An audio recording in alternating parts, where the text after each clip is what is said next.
The Raritan River, the focal point of Rutgers' alma mater that cuts through the university's multi-municipal flagship campus. Most members of the Rutgers community know it isn't clean, but a recent report from NL Industries actually says the river is contaminated with heavy metals, including lead. Now, what does that mean, and is the university community safe?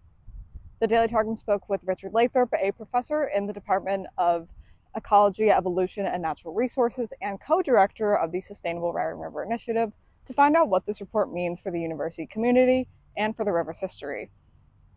Part of the goal of the Clean Water Act is fishable, swimmable waters, and so in terms of trying to enhance the the natural integrity, the water for the natural communities and then for the human communities, and then that's separate from their kind of the drinking water aspects. So is the Raritan fishable, swimmable, or even drinkable? Well, it's certainly not drinkable.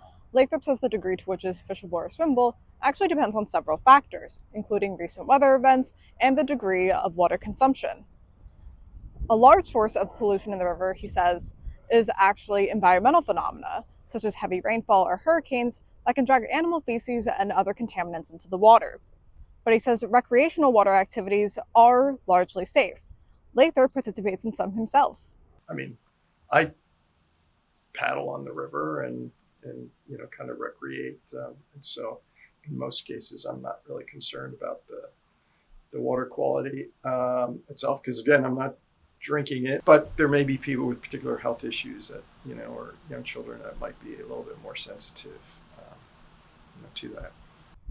But why is this the case? Well, it begins with New Jersey's very long industrial history, whose impacts can still be seen and felt today. Much like the Passaic River to the north and its respective industrial hubs in Newark and Patterson, the Raritan River too fueled several riverside industrial powerhouses for most of the 20th century.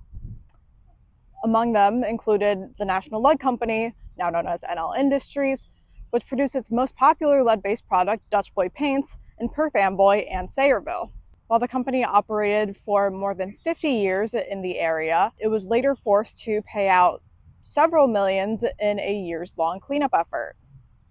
But their operations, as well as the operations of several other companies in the area, proved fatal for surrounding beaches.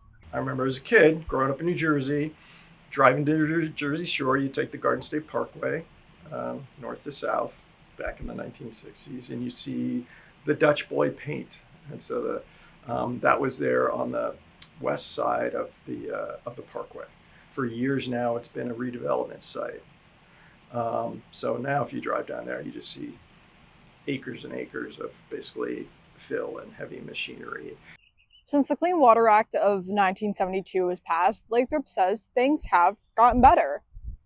But despite improvements, he still says that New Jersey still has the highest number of Superfund sites at 114. Superfund sites designate areas of severe environmental contamination that require formal cleanup procedures. He says the state also deals with contamination from landfill sites. While NL Industries is long gone from the riverfront, the Raritan still has an upward battle ahead. The Targum visited the Lower Raritan Watershed Partnership's boat shop on Highland Park's Raritan Avenue to speak with founding member and president Heather Fennick, a Rutgers alum and lecturer at the Edward J. Blaustein School of Planning and Public Policy. She says the Raritan faces a complex combination of issues, including rising water temperatures, bacteria, and of course, heavy metal contamination.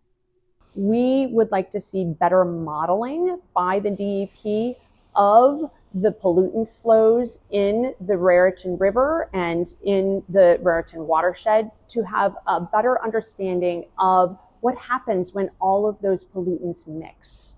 State laws further complicate the issue. While the Lower Raritan Watershed Partnership collaborates with government-affiliated groups like the Interstate Environmental Commission, Fennick says the state's loose laws around water temperature make it difficult to hold certain companies accountable, such as those that operate data centers. Piscataway alone holds 12 data centers, which use water to keep facilities from overheating, then flush the warm water back into the river.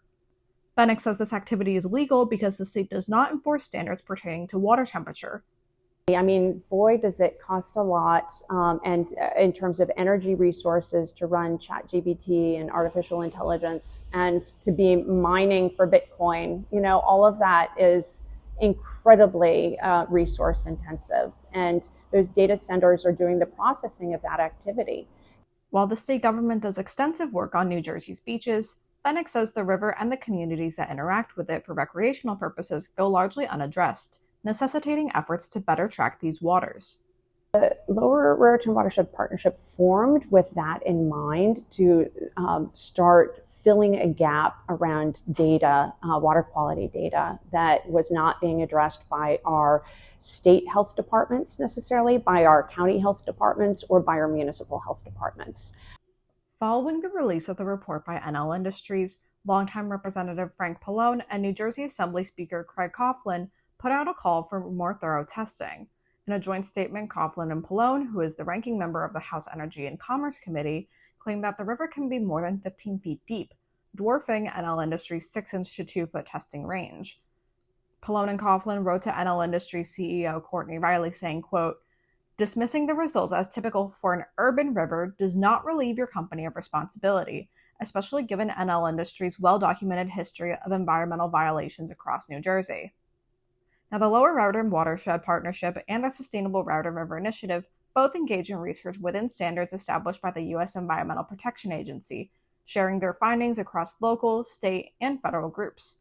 One of their goals, Lathrop says, is building bridges between Rutgers and the river. Some of the genesis of the Sustainable Raritan River Initiative was the idea that, Rutgers is on the banks of the old Raritan. The Raritan cuts right through the middle of campus, separating New Brunswick from Piscataway, and so it's part of our campus, and part of trying to bring the Rutgers community to understand the river, improve the river, and then hopefully make the river an asset to the community as well as to the campus. While the Raritan may have a long way to go until it's fishable and swimmable, members of the Rutgers community again find themselves at the confluence of dedication, community, and research. This has been Alex Kenney reporting one last time for the Daily Targum. Thank you for watching.